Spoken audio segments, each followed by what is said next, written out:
అందరికీ ప్రైజ్ రండి. దేవాది దేవునికి మహిమ ఘనత ప్రభావం కలుగును గాక. మరలా మనమందరం కలుస్తున్నట్టుకు దేవుడు మన పట్ల చూపిన ప్రేమను బట్టి అగాఢమైనటువంటి ఆయన యొక్క కృపను బట్టి దేవాది దేవునికి మహిమ కలుగును గాక. మరి ముఖ్యంగా దేవునితో మనము జర్నీ చేస్తున్నాము. ఈ జర్నీలో ఖచ్చితంగా మనము ఆయన యొక్క కృపకు పాత్రలమై మన యొక్క గోల్ మనము రీచ్ అవుతాము. గోల్ అవుట్ అంటే ఈ లోకంలో సంపూర్ణమైన విశ్వాసంలో ఎదిగి ఆయనకు మహిమార్థకరంగా ఎండ్ ఆఫ్ డే రోజు దేవునికి మనము దగ్గరై దేవునితో ఉంటామన్న విశ్వాసంతో మనం ప్రయాణాన్ని మొదలు పెట్టున్నాము. కాబట్టి ఈ ప్రయాణంలో మనం ఎక్కడ కూడా గలిబిలి చెందకుండా, అవిశ్వాసాన్ని కలిగి ఉండకుండా దేవుని యందు నమ్మిక ఉంచి కొనసాగుతాం. నిన్నటి దినం మనము 1వ సమూయేలు గ్రంథములో మనము గమనిస్తే హన్నా ప్రార్థన చేశారు. హన్నా ప్రార్థనకు జవాబుగా ఆమె పిల్లలు లేకుండా గొడ్రాలుగా ఉంటుంది. ఆమె యొక్క ప్రార్థన ఆలకించి దేవుడు కుమారుని ఇచ్చాడు. ఆ కుమారుడుగా ఆమెకు పుడితే ఆ కుమారుని దేవునికి ప్రతిష్ఠిస్తానని ఆమె మృక్కుబడి చేసుకునింది. అదే ప్రకారము ఆ మృక్కుబడి చెల్లించేదాని కొరకు ఆ బిడ్డను తీసుకొచ్చి దేవుని యొక్క సముఖంలో ఉండేటువంటి యాజకుడైన ఏలీకి అప్పగిస్తుంది. ఏలీ యొక్క ఆ యాజకత్వంలో ఆయన శిష్యుడుగా అక్కడ ఎదుగుతూ ఉంటాడు. మరలా సౌలు ఆ యొక్క ఏలీ పిల్లల యొక్క యాజకత్వంలో ఆ యొక్క జనులు చాలా ఇబ్బంది పడినప్పుడు దేవుడు మరలా ఈ యొక్క సమూయేలు ప్రవక్తగా చేసేదాని కొరకు ఆయన ఆ యొక్క నిర్ణయాన్ని తీసుకుంటాడు. ఆ టైంలో నిద్రపోయేటువంటి సమూయేలు పిలిచినప్పుడు సమూయేలు దేవునికి విధేయత చూపించినప్పుడు ఆయన ద్వారా అక్కడ మనము ఆయన్ని ప్రవక్తగా చేయట, ఆ ప్రవక్త ద్వారా మరలా ఇక ఇజ్రాయేల్ ప్రజలకు న్యాయం జరుగుతూ ఉంటుంది. ఆయన బహు వృద్ధుడు అవుతాడు. సమూయేలు వృద్ధుడైన తర్వాత ఆయనకి 2 కుమారులు ఉంటారు. వాళ్ళైతే ఈ యొక్క అంటే ఆ యొక్క ఇజ్రాయేల్ అందరికీ న్యాయాధిపతులుగా ఉంటారు.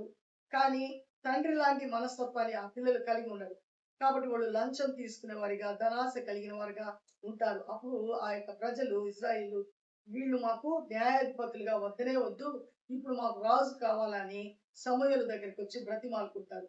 సమూయేలు ఎంతగానో చెప్తాడు, రాజులు వస్తే మిమ్మల్ని ఏలుబడి చేస్తే మీరు చాలా ఇబ్బంది పడతారు, రాజులు వద్దు, దయచేసి నా మాట వినండి అని ఎంత చెప్పినా కూడా వాళ్ళు వినరు.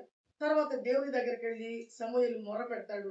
మొర పెడితే కూడా దేవుడికి కూడా వాళ్ళని రాజులను ఏర్పాటు చేయటము దేవునికి ఇష్టం లేదు.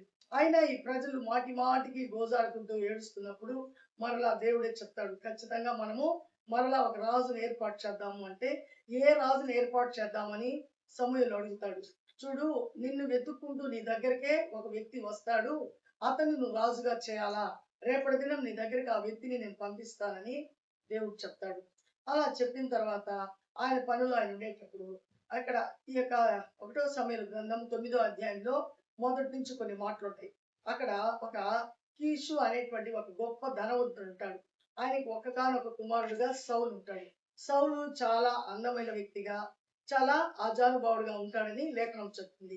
అయితే ఈ తండ్రి ఇంట్లో గార్ధబొమ్మలు అంటే గాడిదలు అవన్నీ తప్పిపోయి ఉంటాయి. అప్పుడు ఆ తండ్రి కీషు అనేటువంటి ఆయన కుమారుడు పిలిచి మన యొక్క దాసుల్లో ఒకరిని తీసుకొని ఏ ప్రక్కకు మన యొక్క గార్ధబొమ్మలు వెళ్ళిపోయాయో వెతికి తీసుకురమ్మని ఆ కొడుకు అని చెప్తాడు. ఆ కుమారుడు అలాగే ఆ మాట విని ఆ దాసుని తీసుకొని బయలుదేరుతాడు. ఇలా బయలుదేరి వాళ్ళు వెతుకుతూ ఉన్నప్పుడు వాళ్ళకి ఎక్కడా అవి కనిపించవు.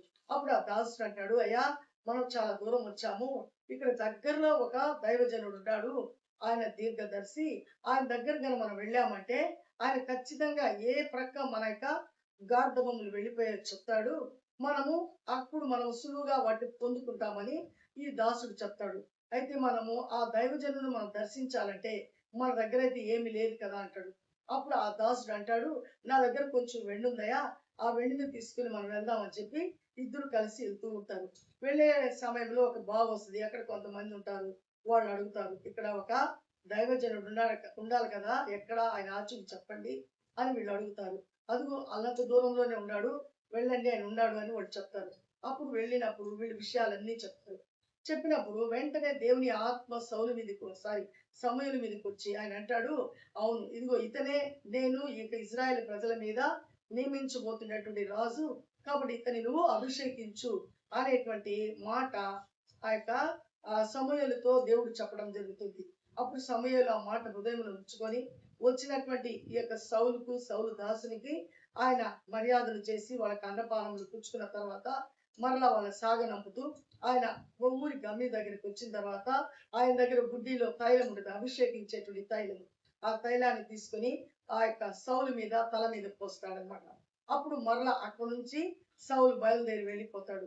వెళ్ళిపోయిన తర్వాత మరలా ఆయన ఏం చేస్తాడంటే ఆ ఆ యొక్క ఇంకొక దగ్గరికి వెళ్ళేటప్పటికి ఒక సమాధి ఉంటుంది, రాహేలు సమాధిని. ఆ సమాధి దగ్గర కూడా అక్కడ కొంతమంది ఆయనకి కనిపించి ఆయనతో రొట్టి ఇస్తారనమాట. అది కూడా ఆయనకు ఒక సంకేతంగా అనిపిస్తుంది. ఇంకొంచెం దూరం వెళ్ళిన తర్వాత ముగ్గురు మనుషులు వెళుతూ ఉంటారు. అది కూడా ఆయన చూస్తారనమాట. ఇవన్నీ ఆయనకి మంచిగా ఆ యొక్క మంచి దర్శనాలుగా, అవి మంచి ఆ యొక్క శకునాలుగా ఆయన చూస్తాడనమాట. అవంతా అయిపోయిన తర్వాత వెంటనే రాజుగా ఆయన నియమించబడతాడు. నియమించబడిన తర్వాత ఈ సౌలు రాజు పరిపాలన చేస్తుంటాడు. పక్కన ఉండేటువంటి దేశాల్ని ఆయన జయిస్తూ ఉంటాడు. అయితే కొంతమంది ఈయన రాజుగా అవటం కొంతమందికి నచ్చదు. ఇతడు మనల్ని పరిపాలించగలడా అని ఇజ్రాయెల్ కొంతమంది ఒక గుంపు సడుగుతారు. అయినప్పటికీ కూడా దేవుని చేత ఆయన ఏర్పరచబడ్డాడు కాబట్టి రాజు అవుతాడు. అప్పుడు అయితే ఈ యాజకుడుగా ఉండేటువంటి ప్రవక్తగా ఉండేటువంటి సమూయేలు యొక్క ఆ యొక్క గైడెన్స్ లో ఈయన నడవాల. అప్పుడు ఆయన అంటాడు, ఇదిగో చూడు దేవుడు చెప్తున్నాడు, పక్కన ఉండేటువంటి అమాలేకుల దగ్గరికి వెళ్ళి నువ్వు యుద్ధం చేసి వాళ్ళని అక్కడ ఉండేటివి అన్నిటినీ ఏది కూడా లేకుండా వాటి అన్నిటిని నువ్వు హతమార్చమని చెప్తాడు అనమాట. వెంటనే సౌలు విని వెళ్తాడు. వెళ్ళి అక్కడ ఉండేటువంటి అన్నిటిని ఆయన జయిస్తాడు. జయించి ఏం చేస్తాడంటే ఆ రాజు ఉంటాడు, ఆగు అనేటువంటి రాజు ఉంటాడు. ఆ రాజును మాత్రం చంపడు, అతన్ని అలాగే ప్రాణంతో తీసుకొని వస్తాడు. ఇంకొక పని ఏం చేస్తాడంటే కొన్ని శ్రేష్టమైనటువంటి ఎద్దులు అలాంటివి ఉంటాయి, అవి కూడా ఏం చేస్తాడంటే వాటిని కూడా చంపకుండా వాటిని కూడా తీసుకొని వస్తాడు. దేవుని ఆత్మ మరలా సమయాల మీదకి వచ్చి, చూడు మనమైతే ఆయన ఏమీ లేకుండా మొత్తం హతమార్చమంటే వీటిని రాజును తీసుకొని వస్తున్నాడు, కొన్ని ఆ బలిష్టమైనటువంటి పశువులు కూడా తీసుకొని వస్తున్నాడు అనే మాట అంటాడు. అప్పుడు మరలా సమూయేలు ఆయన అడుగుతాడు, నేను చెప్పింది చేసావా, నువ్వు చేయకుండా నీ ఇష్ట ప్రకారం పోతున్నావు అన్నప్పుడు ఆ యొక్క 1 సమూయేలు గ్రంథం 15వ అధ్యాయము 24వ వచనంలో ఒక మాట ఉంటుంది, అవునయ్యా నేను కొన్ని మంచి శ్రేష్టమైనటువంటి ఆ యొక్క ఎద్దులను వాటిని తీసుకొని వస్తున్నాను, ఎందుకంటే నీ దేవుడైన యెహోవాకు బలులు అర్పించడానికి తీసుకొని వస్తున్నాను అని ఈ యొక్క ప్రవక్త అయినటువంటి సమూయేలుకు ఈ సౌలు ఉత్తరం ఇస్తాడు. వెంటనే ఆ యొక్క సమూయేలుకు కోపం వస్తుంది. చూడు, నిన్నేమైనా నేను తీసుకొచ్చి బలులు అర్పించమన్నానా? దేవుడికి కావాల్సింది ఏంటంటే బలులు అర్పించుట కంటే ఆ యొక్క దేవునికి లోబడి ఉండేటువంటి ఆ మనసు కావాలా, అంతేకాని నువ్వు ఇష్ట ప్రకారం నీ ఆలోచన ప్రకారం పోతే అది దేవుడికి నచ్చదని హెచ్చరిక చేస్తాడు. అయితే అప్పటి నుంచి దేవుడికి మరలా సౌలు మీద ఆయనకి నచ్చదు, ఎందుకంటే విధేయత చూపించలేదని. మరలా దేవుడు ఏం చేస్తాడంటే సౌలుకు బదులు ఇంకొక రాజును చేయాలా, ఇతడు కరెక్ట్ అయిన వాడు కాదు అని దేవుడు నిర్ణయం తీసుకుంటాడు. అప్పుడు మరలా ఆ యొక్క రాజు కోసం ఎదుగుతూ ఉంటాడు. ఈ వెతికేటువంటి సమయంలో ఈ యొక్క రాజుకి ఏమొచ్చేసింది అంటే దురాత్మ, దేవుని దగ్గర నుంచి ఒక దురాత్మ వచ్చేసింది. ఎవరి మీదకి? సౌలు మీదకి. ఇతను ఎప్పుడు కోపంతో, ఎప్పుడు కూడా ఒక భయంకరమైనటువంటి ఆ యొక్క దురాలోచనలతో ఎప్పుడు విసుగుతూ ఉంటాడనమాట. ఆ యొక్క దురాత్మ అతని మీదకి వచ్చినప్పుడు ఇలా ప్రవర్తిస్తూ ఉంటాడు. అప్పుడు కొంతమంది ఏం చేస్తారంటే సితారు తీసుకొని ఆ సితారును వాయిస్తూ ఉన్నప్పుడు ఆ యొక్క శబ్దానికి ఆయన్ని పట్టి పీడిస్తున్నటువంటి దురాత్మ ఆయన దగ్గర నుంచి వెళ్ళిపోతుంది. ఆ సమయంలో దావీదు అనేటువంటి ఒక యవనస్తుడు ఉంటాడు. ఆయనైతే సితారును చాలా చక్కగా వాయిస్తాడనమాట. ఆయన తీసుకుని వచ్చి అపాయింట్మెంట్ చేస్తాడు సౌల్ దగ్గర. అప్పుడు సౌల్ ఏం చేస్తాడంటే ఆయన ఎప్పుడైతే సితారును వాయించడం మొదలు పెడతాడో వెంటనే మరలా ఆయన నుంచి దురాత్మ వెళ్ళిపోతూ ఉంటుంది. కాబట్టి ఇక్కడ సౌలు ఇలా ఇబ్బంది పడుతున్నాడు, ఎందుకంటే దేవుని మాట ఎవరైతే వినరో వాళ్ళకి ఏముంటదంటే ఇక కలవరం అనేది ఉంటది, భయం అనేది ఏర్పడిపోతుంది. వాళ్ళు ఏం చేస్తున్నా కూడా వాళ్ళకి అర్థం కాదు, పిచ్చి పిచ్చిగా ఉంటది. కాబట్టి ఎక్కడ అంటే దేవుడు ఒక మనిషిని విడిచిపెట్టేసిన తర్వాత వాళ్ళకి ఎన్ని సౌకర్యాలు ఉన్నప్పటికీ కూడా వాళ్ళకి ఏముండదు, సమాధానం ఉండదు, శాంతి ఉండదు. ఏమీ లేకపోయినా దేవుడు మనకు తోడై ఉంటే ఖచ్చితంగా సంతోషము, సమాధానము, ఎంతగానో ఆనందం మనం కలిగి ఉంటాము. కానీ సౌలు రాజుగా ఏర్పరచబడిన తర్వాత తన స్వబుద్ధిని ఆధారం చేసుకొని దేవుడు చెప్పిన మాటను నిర్లక్ష్యం చేసి ప్రవక్త గైడెన్స్ లో పోవాల్సిన వాడు ఆయన మాటను కూడా నిర్లక్ష్యం చేసి ఇష్ట ప్రకారమైన నిర్ణయాలు తీసుకున్నందుకు దేవుని యొక్క కోపం ఆయన మీదకు వస్తుంది. కాబట్టి ఇప్పుడు మరలా రాజు, మొట్టమొదటి రాజు సౌలు, ఆ సౌలు ఏమైపోతున్నాడు, ఇప్పుడు అక్కడి నుంచి తొలగిపోతున్నాడు. సౌలుకు ఒక కుమారుడు ముగ్గురు ఉంటారు. వాళ్ళలో యోనాతాను అనేటువంటి కుమారుడు ఉంటాడు. ఆ యోనాతాన్ అనేవాడు ఎవరంటే ఈ యొక్క దావీదుకి మంచి ఫ్రెండ్ అన్నమాట. ఈ దావీదు ఎవరంటే మనం ముందు చూసినటువంటి వీడియోలో ఆ గొల్యాతును చంపి ఆ యొక్క ఆ గొల్యాతును చంపి గొప్ప ఆనందముతో ఆ తలను తీసుకొని వచ్చేటప్పుడు ఆ యొక్క ఇజ్రాయెల్లో ఉండేటువంటి స్త్రీలు ఒక పాట పడతారు. రాజైన సౌలుకు వేవేలు, దావీదుకు 10,000 అన్నప్పుడు ఆ మాట తట్టుకోలేకుండా అప్పటి నుండి కూడా ఈర్ష్య పడిపోతుంటారు. ఈ ఈర్ష్య, ఈ అసూయతో ఎప్పుడు కూడా ఇంకా ఈ దావీదును చంపాలా అనేటువంటి ఆ యొక్క దురాలోచన కలిగి ఉంటాడు. ఈ దురాలోచనలు ఎక్కడి నుంచి వస్తున్నాయి? ఆయన దగ్గరికి ఒక దురాత్మ వచ్చి ఆ దురాత్మ ఏం చేస్తుందంటే అతన్ని డైవర్ట్ చేస్తుంది. దైవత్వం నుంచి తప్పిస్తూ ఈ యొక్క దురాత్మ ఇచ్చేటువంటి ప్లాన్లతో ఎప్పుడు కూడా దావీదును చంపాలనుకుంటాడు. సొంత కుమార్తెని ఇచ్చి పెళ్లి చేస్తుంటాడు. అయినప్పుడు కూడా నేను చంపేస్తే నా యొక్క నా కుమార్తె ఆమె ఒక విధవరాలుగా మారిపోతుంది అనేటువంటి ఆలోచన కూడా ఆయనకు ఉండదు. ఎట్టి పరిస్థితులు కూడా నేను సంతోషంగా ఉండాలా అంటే స్వార్థమైనటువంటి జీవితము. నా పిల్లలు ఈ భవిష్యత్తు ఏమైపోయినా నాకు అనవసరము. నేను సంతోషంగా ఉండాలా, నేను రాజుగా ఉండాలా అనేటువంటి ఆ చెడు ఉద్దేశాన్ని కలిగి ఉంటాడు. ఎప్పుడైతే ఆయన చంపేదానికి ప్రయత్నాలు చేస్తుంటాడో తన కుమారుడైనటువంటి యోనాతాను దావీదుకు మంచి స్నేహితుడు. దావీదు చాలా మంచివాడు. ఎన్నో సార్లు ఆ యొక్క సౌలు చంపేదాని కొరకు దేవుడు ఆయనకి ఎన్నో సార్లు ఆ యొక్క సులువైనటువంటి ఆ యొక్క మార్గాన్ని సులువు చేస్తే కూడా ఏ రోజు కూడా దావీదు ఆ సౌలు చంపడు. కారణం అంటాడు, ఇదిగో దేవుని చేత అభిషేకించబడ్డాడు సౌలు రాజు, ఆయన చంపేయడానికి నేను ఎంత మాత్రుని, కాబట్టి నేను అలాంటి పనిని చేయనని తప్పించుకుంటాడు. ఆయన ఎంత హింసిస్తున్నప్పటికీ కూడా, ఎంత బాధ పెడుతున్నప్పటికీ కూడా ఏ రోజు కూడా సౌలు చంపాలా అనేటువంటి ఆ యొక్క దురాలోచన ఆ యొక్క దావీదు కలిగి ఉండడు. కాబట్టి సౌలు ఇలాంటి ఆలోచనలు కలిగి కలిగి కలిగి అలాగే తన హృదయంలో ఆ యొక్క పాపం అనేది గూడు కట్టుకుంటూ వస్తుంది అనమాట.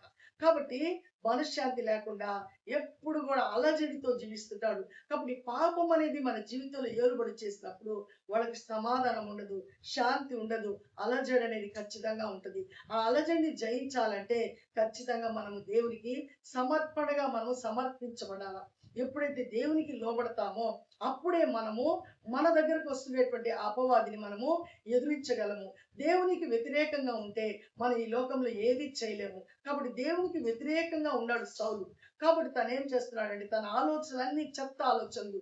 ఎల్లప్పుడు కూడా ఇదిగో నాకు సహాయం చేసినటువంటి వ్యక్తిని, నా రాజ్య ప్రెస్టేజ్ని కాపాడిన వ్యక్తిని, నా సొంత కుమార్తెను పెళ్లి చేస్తున్నాను, ఆమె విడోగా మారిపోద్ది, కాబట్టి ఇలాంటి ఆలోచనలు నాకు ఎందుకు రావాలా అనేటువంటిది ఆ ఉద్దేశం ఆయన కలిగి ఉండడు. ఎందుకంటే తను దురాత్మ చేత నింపబడ్డాడు. ఆ దురాత్మ ఇస్తేటువంటి ఆలోచనలతో, అసూయతో, కోపముతో రగిలిపోతున్నాడు. అయితే కొంతకాలానికి సమూయేలు చనిపోతాడు. ఆ సమూయేలు చనిపోయిన తర్వాత అప్పటి వరకు ఆయన యొక్క హయాంలో సౌలు ఏం చేస్తాడంటే ఈ సోదులు చెప్పేవాళ్ళని, ప్రశ్నలు చెప్పేవాళ్ళని, ఆ యొక్క చిల్లంగి చేసే వాళ్ళందరినీ ఊర్లో ఎవ్వరిని లేకుండా తరిమి వేసేసి నిజమైన దేవుణ్ణి ఆరాధించే విధంగా ఆయన ప్రజలందరినీ ఆయుక్తపరుచుంటాడు. అయితే ఎప్పుడైతే సౌలు ఈ యొక్క దేవుని చేత ఆయన తృణీకరించబడి ఈ యొక్క అపవాదికి దగ్గరయ్యాడో అప్పటి నుంచి సౌలు ఇక ఎట్టి పరిస్థితుల్లో సమూయేలు కలుసుకునేదానికి అవకాశమే లేకుండా అయిపోతుంది. అయితే ఆయన చెప్పిన మాట నిజం కదా, అతను కదా నన్ను అభిషేకించి రాజును చేశాడు, వెంటనే ఆయన దగ్గరికి నేను ఎట్టైనా వెళ్ళి కలవాలా అనుకుంటుంటాడు. చనిపోయి ఉంటాడు. అప్పుడు మరలా వెళ్తాడు మారు వేషం వేసుకొని. ఊరి గౌని పైన కొంతమంది ఇక్కడ నుంచి అంటే ఊర్లోంచి తరిమేసి ఉంటాడు ఈ యొక్క చిల్లింగి చేసేవాడిని, సోదులు చెప్పేవాడిని. వాళ్ళు ఊరు అవతల వెళ్ళి వాళ్ళు కపరాలు ఉంటారు, అక్కడికి మారు వేషంతో వెళ్తాడు. అంటే మామూలు రాజుగా పోతే రాజు నన్ను చంపేస్తాడని భయం వాళ్ళకు ఉంటది కాబట్టి మారు వేషంలో వెళ్తాడు. మారు వేషం వెళ్ళి నాకు ప్రశ్న చెప్పంటాడు ఆయన. అప్పుడు ఆమె ప్రశ్న చెప్పడం మొదలు పెడుతుంటే నీకు ఎవరు కావాలా, ఎవరి కోసం వచ్చావంటే నాకు ప్రవక్త అయినటువంటి సమూయేలు కావాలంటాడు. అప్పుడు ప్రవక్త అయిన సమూయేలు కావాలంటే అప్పుడు ఆమెకు అర్థమైపోతుంది రాజు మారు వేషంలో వచ్చాడు, ప్రవక్తను అడుగుతున్నాడంటే ఇంక వేరే వాళ్ళు అడగరు, రాజే అడుగుతాడు కదా అని ఆమె భయపడిపోద్ది. అప్పుడు అంటాడు, నిన్ను నేనేం చేయను, ఖచ్చితంగా నువ్వు సమూయేలు పైకి రప్పించు, సమూయేలు ద్వారా నేను మాట్లాడాలంటాడు. సరే నేను ఆమె ఏం చేస్తాంటే భయముతో, రాజు యొక్క భయముతో ఆమె మరలా ఆ యొక్క ప్రశ్న చెప్పడం మొదలు పెడుతుంది. ఈ ప్రశ్న చెప్పినప్పుడు సౌలు ఈ యొక్క భూమిలో నుంచి పైకి వస్తున్నట్టు దుప్పటి కప్పుకొని ఆ దర్శనాన్ని చూస్తాడు. ఆ చూసినప్పుడు అప్పుడు సమూయేలు వచ్చి నిలబడతాడు అక్కడ. అంటే భూమిలో నుంచి ఆయన వచ్చి అక్కడ నిలబడినప్పుడు సౌలు అడుగుతాడు, అయ్యా నా గురించి దేవుడు ఏం చెప్తున్నాడు, ఇదిగో నువ్వు వెళ్ళినప్పటి నుంచి నా పరిస్థితి బాగలేదు, నేను చాలా ఇబ్బంది పాలైపోతున్నాను, నా దగ్గరే నా కోసం ఏదైనా విచారించు అని అడుగుతాడు అనమాట. అప్పుడు అంటాడు సమూయేలు, ఎప్పటికీ నన్ను ఇబ్బంది పెట్టబాక, నేను ఆ యొక్క భూమిలోనైనా నేను కొంత ప్రశాంతంగా ఉండనివ్వు, దేవుడే నీకు ఆ యొక్క ధిక్కరించి నేను విడిచిపెడితే నేనేం చేసేదయ్యా, దేవుడి కృపకు నువ్వు పాత్రుడు కాలేదు, దేవుడు నిన్ను ఎంతో ప్రేమించి రాజుగా చేస్తే దేవుడు మాట నువ్వు వినలేదు, కాబట్టి దేవుడే నిన్ను విడిచిపెడితే నేనేం చేసేదయ్యా, దయచేసి ఇంకెప్పుడు కూడా నన్ను పైకి రప్పించొద్దు అని ఆయన మరలా వెళ్ళిపోవటం చూస్తాము. కాబట్టి మనము అంటే దీపం ఉండగానే మనం ఇంటిని చక్కపరచుకోవాలనేటువంటి ఒక నానుడు ఉంది. కాబట్టి దేవుడు సమీపంగా ఉండేటప్పుడే మనం వేడుకోవాలా, ఆయన మీద ఆధారపడాలా. మన సొంత ఆలోచనల్ని స్వబుద్ధిని ఎప్పటికీ మనము మన ఆధారం చేసుకోకూడదు. ఎందుకంటే వాటి వల్ల మోసం వస్తుంది మనకి. మన స్వంత ఆలోచనలు వస్తున్నాయి. ఏదేదో కొంతమంది అయితే అసలు అనవసరమైనటువంటి తలంపులతో మాకు ఇట్లా దేవుడు చెప్పాడు అటు చెప్పాడని గలిబిలి చెందుతూ వాళ్ళు గలిబిలి పొందుకుంటూ అనేకులు గలిబిలి పరుస్తారు. అది కానే కాదు. మనకు మంచి ఆత్మ మనకు మంచి గైడ్లైన్స్ ఇస్తుంది, నువ్వు పోవాల్సిన మార్గాన్ని చూపిస్తుంది, నువ్వు ఎలా ఉండాలనేది పరిశుద్ధాత్మ దేవుడు మనలో సంత కరువుగా దేవుడు ఏం చేస్తున్నాడంటే మనలో ఒక ఆత్మను ఉంచున్నాడు. అదే యెహోవా మనలో పెట్టినటువంటి ఆ యొక్క ఆత్మ. నరుని హృదయంలో దేవుడు ఒక దీపాన్ని పెట్టినాడు. అదే దేవుడు పెట్టినటువంటి ఆత్మ. ఆ ఆత్మను ఎవరైతే కలిగి ఉంటారో వాళ్ళు ఖచ్చితంగా మంచి చెడు అనేది గ్రహిస్తారు. ఎవరైతే ఆత్మను తృణీకరించి వాళ్ళ సొంత ఆలోచనలతో జీవిస్తారో ఆ ఆత్మ నీకు చెప్తుంది, నువ్వు చేస్తున్నది తప్పు అని చెప్తున్నప్పటికీ కూడా ఆ ఆత్మే మనస్సాక్షి అయినప్పటికీ కూడా ఆ మాట వినకుండా వాడి ఇష్ట ప్రకారం వెళ్ళిపోయి రకరకాలైనటువంటి బాధల్లో ఇబ్బందుల్లో పడిపోయేటువంటి పరిస్థితులు ఈ రోజు మనం చూస్తున్నాము. కాబట్టి వాళ్ళు కావాలనే వాంటెడ్ గా అవసరం లేనటువంటి పనులు కూడా వాళ్ళు చేస్తూ ఆ యొక్క అపవాదికి చోటిచ్చేసి భయంకరమైనటువంటి పాపంలో పడిపోతున్నారు. అపవాదైతే వాడికి మన దగ్గరికి రావాలంటే భయం, ఎందుకంటే మనం దేవుని పిల్లలము. కానీ వాడు వచ్చేదానికి జంకుతాడు. కానీ మనం ఎప్పుడైతే వాడిని ఆహ్వానిస్తామో వాడు వచ్చి మనల్ని ఏలుబడి చేస్తాడు. కాబట్టి సౌలు దేవుని ఆత్మతో నింపబడినటువంటి వ్యక్తి. ఎప్పుడైతే ఆ యొక్క భయంకరమైనటువంటి ఆ ఈర్ష ద్వేషం అనేటువంటి ఆ యొక్క లక్షణాలు అతనిలో వచ్చేసాయో అపవాది ఏమైపోయింది, తన్ను కంట్రోల్ చేసుకునేది. ఎవరి కంట్రోల్లోకి? అపవాది కంట్రోల్లోకి ఆ సౌలు రప్పించుకునేది. కాబట్టి సౌలు పతనం అయిపోతుంది. సౌలు ఏం చేస్తున్నాడు, ఒక ఆత్మహత్య చేసుకునే దానికి ప్రయత్నిస్తాడు.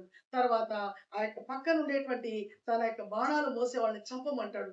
అతను నేను అలాంటి పని చేయను అన్నప్పుడు తనే ఏం చేస్తుంది, కత్తిని నిలబెట్టుకొని తనే సొంతంగా పడి ఆ కత్తి మీద చనిపోతాడు.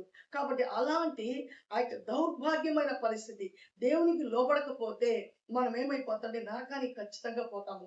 దేవునికి లోబడితే ఆ నరక యాతన నుంచి దేవుడు మనకు తప్పిస్తాడు. ఆ నరక యాతన అనేది మనకు అర్థమైతే ఎట్టి పరిస్థితుల్లో పాపము చేయము, ఎవరికి ఇబ్బందికరంగా ఉండము. ఖచ్చితంగా దేవుని భయం మనలో ఉంటే మనం పవిత్రమైన జీవితం జీవిస్తాం. ఎందుకంటే ఇది యాత్ర దినాలు. మనం ఈ లోకంలో యాత్రికులమే, ఏది మనది కాదు. అన్ని మనం ఈ లోకంలో ఏ విధంగా ఏదైనా ఊరికి వెళ్ళినప్పుడు మనము మంచి మంచి హోటల్స్కి వెళ్తాము, మంచి మంచి ప్రదేశాలకు వెళ్తాము. అవన్నీ మనవి కావు. మనం 2 రోజులు 3 రోజుల నుండి రెంట్ ఉంటాము. ఆ రెంట్ కట్టేసి మరలా మన ఇంటికి మనం వచ్చేస్తాము. అదే విధంగా ఈ లోకంలో ఈ సొంత ఇల్లైనా కూడా మంది కాదు. ఎంతకాలం మనం ఉండాలో అంతకాలం మేము ఉంటాము. ఈ ప్రాణం పోయిన వెంటనే మనం సొంత ఇల్లు అనేది దేవుని యొక్క సన్నిధానం, అక్కడికి మనం వెళ్ళాలా. కాబట్టి ఈ లోకంలో మనం యాత్రికులుగా వచ్చాము. ఈ యాత్రలో దేవుడి చిత్తానుసారంగా మనం జీవించి తర్వాత యాత్ర ముగించుకొని ఆ పరలోకంలోనికి ప్రవేశించుటకు ఆయన మన పట్ల కృప చూపిస్తున్నాడు. అది ఎరిగి మనం ఏమాత్రము పాపానికి చోటివ్వకుండా పరిశుద్ధమైనటువంటి జీవితాన్ని కలిగి ఆ సౌలుకు పట్టినటువంటి ఆ దుర్దేశం మన ఎవరికి రాకుండా పరిపూర్ణమైనటువంటి దేవుని మీద ఆధారపడి ఆయన ఇచ్చేటువంటి ఆ యొక్క మంచి ఆలోచనలతో ముందుకు కొనసాగేటువంటి ఆ జ్ఞానాన్ని మనం కలిగి ఉండాలని మనం ప్రార్థిద్దాము. ఈరోజు మన వినికిడిలో దేవుడు మనకి ఇచ్చినటువంటి మాటలను దేవుడు దీవించును గాక. ఆమేన్. ప్రార్థిద్దాం. కృపాసత్య సంపూర్ణుడా, జీవం కలిగిన దేవా, జీవాధిపతి నీ స్తోత్రం నాయన. నీ మహాకృపలో నీ అద్భుతమైన ప్రేమలోనైనా మమ్మల్ని మీరు జ్ఞాపకం చేసుకుని ఈ దినం నాయన 1వ సమూయేలు గ్రంథంలో ఇదిగోనైనా సౌలు నాయన రాజు యొక్క జీవితాన్ని ఒకసారి మా యొక్క మదిలో పెట్టినందుకు అయా మేము నాయన అది ధ్యానించుటకు మీరు చూపిన కృపను బట్టి మీకు వందనాలయ్యా. మీకు విరుద్ధమైన జీవితం ఎప్పటికీ మేము జీవించకుండా మీకు ఇష్టమైన జీవితము, మీకు మహిమ తెచ్చే జీవితాన్ని ఎల్లప్పుడూ మేము కలిగి ఉన్నట్టుకు కృపను చూపించండి నాయన. అపవాది క్రియలు లయపరచుటకు ఆయా మనిషి కుమారుడి లోకంలోనికి వచ్చి ఉన్నాడనేటువంటి మాట ప్రతి ఒక్కరూ అర్థం చేసుకున్నట్టుకు మీరు కృపను అనుగ్రహించండి నాయన. మీ జ్ఞానంతో నింపండి. మనుషుల జ్ఞానం అయితే వ్యర్థం ప్రభా. మీరు ఇచ్చే జ్ఞానం మమ్మల్ని బలపరుస్తుంది, బ్రతికిస్తుంది. అలాంటి జ్ఞానం నాయన ఈ వీడియో ఎవరైతే చూస్తున్నారో, ఎవరైతే నీ యందు నమ్మిక ఉంచున్నారో, ఎవరైతే విశ్వసిస్తున్నారో, ఇంకా మా పరిస్థితులు ఇంకా తారుమారుగా ఉన్నాయి, మారలేదు, ఎలా మారుతాయి అనేటువంటి ఆలోచనలు ఎవరైతే కలిగి ఉంటారో వాడు సజీవ యాగంగా మీ పాదమును పట్టుకొని ప్రభా మీ కృపకు పాత్రులకు కృపను అనుగ్రహించి ప్రతి ఒక్కరి హృదయాన్ని తెరవమని, మీరు ఇచ్చేటువంటి గొప్ప కృప ప్రతి ఒక్కరూ పొందుకున్నట్టు సహాయం చేసి బలపరచమని, మరలా మేమందరం కలుసుకునే పర్యంతరం ప్రభా మీ కాపుదల భద్రత నీ బిడ్డలకు నాకు అనుగ్రహించమని, ఇదిగో నాయన ఈ షాలోమ్ గాస్పెల్ మినిస్ట్రీ ద్వారా వాక్యం వింటుండే ప్రతి బిడ్డను సమృద్ధిగా దీవించి ప్రతి అవసరత తీర్చి మీరే మహింపరచబడమని యేసయ్య పరిశుద్ధ నామములో అడిగి బ్రతిమాలి వేడుకుంటున్నాం పరమ తండ్రి. ఆమేన్, ఆమేన్. అందరికీ ప్రైజ్ లాడండి. షాలోమ్. దేవుడు మనకు తోడే ఉండును గాక. కాబట్టి దేవునికి లోబడదాము, మన విరోధిని అపవాదిని ఎదిరిద్దాము, వాడి మన నుంచి పారిపోతాడు. ఖచ్చితంగా షేర్ చేయండి, మీరు లైక్ చేయండి. అనేకులకు మన ఛానల్ ని పరిచయం చేసి ప్రతి ఒక్కరూ దేవుని యొక్క వాక్యం వినాలా. ఆ వాక్యం మాట చరిత్ర ఏం చెప్తుంది, ఇది నేను మొదటి నుంచి చరిత్రలో జరుగుతున్న విషయాలన్నీ నా దేవుడు నా హృదయంలో పెట్టినటువంటి సంపదను మీతో పంచుకుంటున్నాను. కాబట్టి ఇది ఎట్టి పరిస్థితుల్లో నిర్లక్ష్యం చేయకుండా ఖచ్చితంగా మీరు స్వీకరిస్తారు నేనైతే నమ్ముతున్నాను. కాబట్టి అట్టి కృప మీరు దేవుడు ఇచ్చును గాక. సబ్స్క్రైబ్ చేయటం కూడా మర్చిపోవద్దు. అనేకులకు మన ఛానల్ ని పరిచయం చేసి దేవుని రాజ్యాన్ని కడదాము. మరలా రేపు మనం కలుసుకునే పర్యంతరం దేవుని యొక్క మహాకృప మనందరికీ తోడే ఉండును గాక. షాలోమ్.